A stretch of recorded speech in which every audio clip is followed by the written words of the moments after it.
Hello friends, welcome to study with Poonam sir. दोस्तों, आज हम आरकेसीएल के इंटरनल असेसमेंट RSCIT के फर्स्ट चैप्टर कंप्यूटर का परिचय के क्वेश्चन लेकर आए हैं। इस क्वेश्चनों के अलावा कोई भी क्वेश्चन आपके बाहर से नहीं आएगा इंटरनल असेसमेंट में। हर एक असेसमेंट आपके 2 नंबर का होता है। टोटल 15 असेसमेंट होता है। इन सभी के हम बारी बारी से वीडियो बनाते जाएंगे और आप लोगों के लिए उपलब्ध करवाते जाएंगे। आप सभी अपने असेसमेंट है वो इसके माध्यम से कर सकते हैं और सभी के सभी क्वेश्चंस आप लोग लर्न कर लीजिए ताकि हम लोग आप लोगों के जो नंबर्स है वो पूरे के पूरे दिलवा सके। ओके स्टूडेंट्स, आज का सेशन अब हम स्टार्ट करते हैं। और हाँ, अगर आप लोगों को वीडियो यदि अच्छा लगे तो वीडियो को लाइक, शेयर और सब्सक्राइब जरूर करें दोस्तों। अब आते हैं पहले क्वेश्चन में। दोस्तों, दर्शाए गए चित्र के क्रम में खाली स्थान को भरें। दोस्तों, आप लोगों को ये कह रहा है कि हमें बताना है कि इसमें दर्शाए गए स्थान में खाली स्थान को भरना है। ये कह रहे हैं खाली स्थान का मतलब ये एनालॉग कंप्यूटर, ये हाइब्रिड कंप्यूटर। यानी कंप्यूटर कितने प्रकार का है? कंप्यूटर दोस्तों 3 प्रकार का होता है, एनालॉग, डिजिटल। यानी कि इसका आंसर होगा आपका ए नंबर, डिजिटल, हाइब्रिड और एनालॉग। ये 3 प्रकार के, इसलिए option A number is correct answer. Next question देखते हैं स्टूडेंट्स। इनमें से कौन सा कंप्यूटर के रूप में नहीं जाना जाता है? यानी कि इसमें इनमें से कौन सा सुपर कंप्यूटर के रूप में नहीं जाना जाता है? दोस्तों, इनमें से सुपर कंप्यूटर के रूप में नहीं जाने जाने वाला कंप्यूटर है आपका डेल लेटीट्यूड, फुजिटसु के कंप्यूटर, IBM स्क्यू या परम सुपर कंप्यूटर। दोस्तों, डेल लेटीट्यूड है वो इसका आंसर होगा, क्योंकि ये एक लैपटॉप या फिर आप लोगों का डेस्कटॉप कंप्यूटर है। और ये जो आपके फुजिटसु के कंप्यूटर है ये आपका जापान में बनाए हुए एक super computer, IBM skew America में, और आपका परम सुपर कंप्यूटर इंडिया में बनाया गया एक सुपर कंप्यूटर है। अगला क्वेश्चन, पहली जनरेशन के कंप्यूटर के मुख्य कंपोनेंट क्या है? दोस्तों, इसका मुख्य कंपोनेंट्स होगा आपका वैक्यूम ट्यूब और वाल्व्स। चौथा प्रश्न, निम्नलिखित में से कंप्यूटर को दर्शाया गया, यानी कि इस चित्र में जो कौन सा कंप्यूटर दर्शाया गया है आप लोगों का? ये जो आप लोगों का जो कंप्यूटर है दोस्तों, वो आपका मेन फ्रेम कंप्यूटर है दोस्तों, इसलिए इसका आंसर हो जाएगा डी। यानी कि इस प्रश्न का उत्तर होगा आपका डी नंबर। अगला प्रश्न, इनमें से कौन सा कंप्यूटर डेटा भंडारण क्षमता, प्रदर्शन यानी परफॉर्मेंस और डेटा प्रोसेसिंग के मामले में सबसे शक्तिशाली कंप्यूटर होता है? दोस्तों, 4 ऑप्शन दिए गए, इनमें से आप लोगों को कमेंट बॉक्स में बताइए। तो इसमें से आप लोगों का जो आंसर होगा वो आपका होगा सुपर कंप्यूटर, क्योंकि सुपर कंप्यूटर होता है सबसे बड़ा होता है डेटा स्टोरेज कैपेसिटी में, परफॉर्मेंस में, प्रोसेसिंग के मामले में, सभी में। पॉम टॉप कंप्यूटर होता है हथेली पर रखकर कार्य किया जो छोटा कंप्यूटर होता है आपका। माइक्रो कंप्यूटर आपके जो आते हैं आप लोगों के लैपटॉप, मोबाइल फ़ोन, ये आते हैं। मेन फ्रेम कंप्यूटर आपके जो आपको पहले चित्र बताया वो आपका यानी कि सुपर कंप्यूटर से थोड़े छोटे होते हैं। अब आते हैं आप लोगों का अगला प्रश्न। ये कह रहा है दोस्तों कि दर्शाए गए चित्र के क्रम में खाली स्थान को भरें। यानी कि यहाँ पे क्या आएगा आपका? ये कह रहा है कि यहाँ पे क्या आएगा?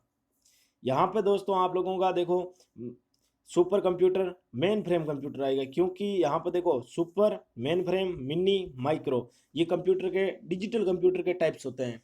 यानी कंप्यूटर 3 प्रकार का होता है आपका, एनालॉग, डिजिटल और हाइब्रिड। और डिजिटल कंप्यूटर के 4 प्रकार होता है आपका, super computer, main frame, mini और माइक्रो।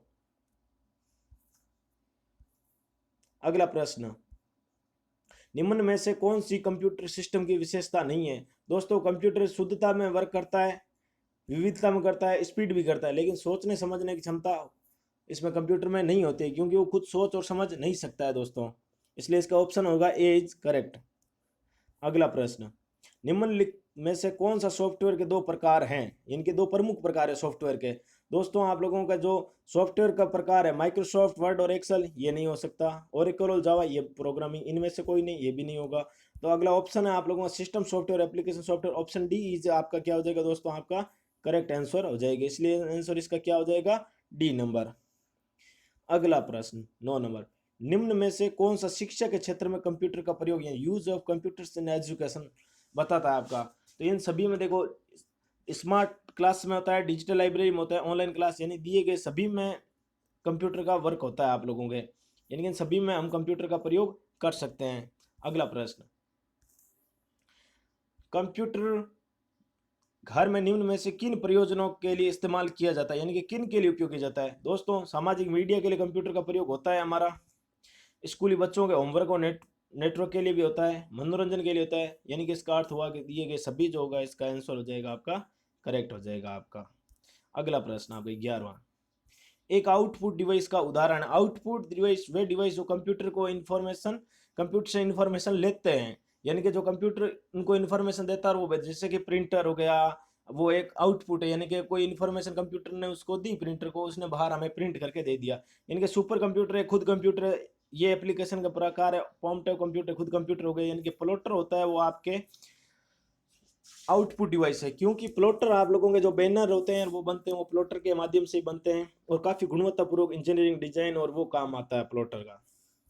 12वां प्रश्न आपका, प्रिंटर इनमें से किसका उदाहरण है। दोस्तों अभी हमने पढ़ा है कि प्रिंटर वो क्या है कि आउटपुट डिवाइस है, क्योंकि इनपुट डिवाइस वे डिवाइस जो कंप्यूटर को हम इंफॉर्मेशन देते हैं, जैसे camera, scanner, mic. Storage device जैसे hard disk, memory card, pen drive. Processing device motherboard. ये आप लोगों की क्या होता है, प्रोसेसिंग डिवाइस होते हैं, याद रखेंगे दोस्तों। इसका प्रिंटर इनमें से किसका उदाहरण है, आउटपुट डिवाइस का। अगला प्रश्न, निम्नलिखित में से कौन सा एक एप्लीकेशन सॉफ्टवेयर नहीं है। प्रश्न को ध्यान से समझना, एप्लीकेशन सॉफ्टवेयर नहीं है, नहीं बताना। यानी application software Microsoft application software है, एक्सेल आपका एप्लीकेशन सॉफ्टवेयर, स्टोरेज आपका नहीं है। एक स्टोरेज मतलब एक तरह का एक सॉफ्टवेयर मान सकते हो, लेकिन जो विंडोज 7 है वो आपका क्या होगा, एप्लीकेशन सॉफ्टवेयर नहीं है। दोस्तों आप लोगों को ध्यान रखना है कि एप्लीकेशन सॉफ्टवेयर नहीं का मतलब यानी कि सिस्टम सॉफ्टवेयर, वे सॉफ्टवेयर जो आप लोगों के कंप्यूटर में विभिन्न प्रकार के एप्लीकेशन सॉफ्टवेयर रन करने के लिए प्लेटफॉर्म प्रदान करते हैं। अगला 14 नंबर प्रश्न, निम्नलिखित में कौन सा कंप्यूटर हार्डवेयर को चलाता है और अन्य सॉफ्टवेयर को चलाने के लिए एक मंच के रूप में कार्य करता है। यानी कि आप लोगों को मंच के रूप में कौन कार्य करते हैं दोस्तों, आप लोगों का जो आउटपुट वो नहीं हो सकता, डिजिटल लाइब्रेरी नहीं हो सकती, कुछ भी नहीं।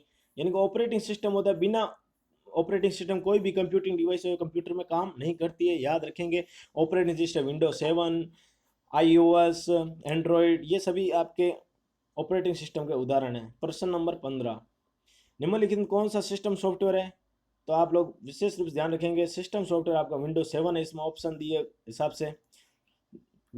दोस्तों आप लोगों के जो 15 प्रश्न आप लोगों को मैंने आपको बता दिए हैं, इन सभी के आंसर है आप लोग याद रख लेंगे, अपनी कॉपी में उतार लेंगे और आप लोग इसको याद कर लेंगे। और आप जब ये असेसमेंट करेंगे, यानी कि ये आपको आरकेएसएल मेन एग्जाम की दृष्टि से भी काफ़ी महत्वपूर्ण है।